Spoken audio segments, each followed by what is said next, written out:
তোকে বলা হয়নি দিদি, তুই ছিলিস বলে আজ আমি হয়তো এতটা উপরে। তোকে কখনো জানানো হয়নি ধন্যবাদ। আমার করা প্রতিটা বায়না মেটাতে গিয়ে তুই কত কি করেছিস। আমার অসুস্থতায় তুই রাত জেগেছিস। আমার জীবনের সব গোপন কথা তোর জানা।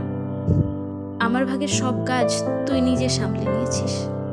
যা কিছু তুই পাসনি তা আমায় দিতে চেয়েছিস তুই। তার জন্য কত লড়াইও লড়েছিস। আমার জন্য নতুন সাইকেল আর তোর জন্য পুরনোটা। তোর জামায় তোর থেকেও বেশি আমার অধিকারটা। আমার জীবনে প্রখর রোদে তুই ছাতা হয়েছিস। আমি সেই ছায়ায় শান্তিতে ছিলাম। আমায় বাঁচাতে তুই প্রখর রোদ সহ্য করেছিস। তবুও কখনো তোকে বলা হয়নি ধন্যবাদ। ছোট থেকেই ভেবে এসেছি তোর কষ্ট হয় না। আমার ভাগের কত বকা তুই খেয়েছিস, তবুও কখনো বলা হয়নি সরি দিদি।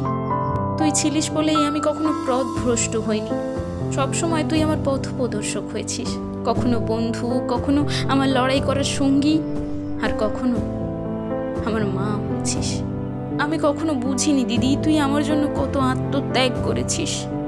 তোকে কখনো বলা হয়নি দিদি, তুই ছিলিস বলেই বোধহয় আমি এত সুখী। এভাবেই তুই পাশে থাকিস দিদি, যেটা তোকে কখনো বলা হয়নি। অনেক অনেক ধন্যবাদ দিদি, তুই এভাবেই পাশে থাকিস।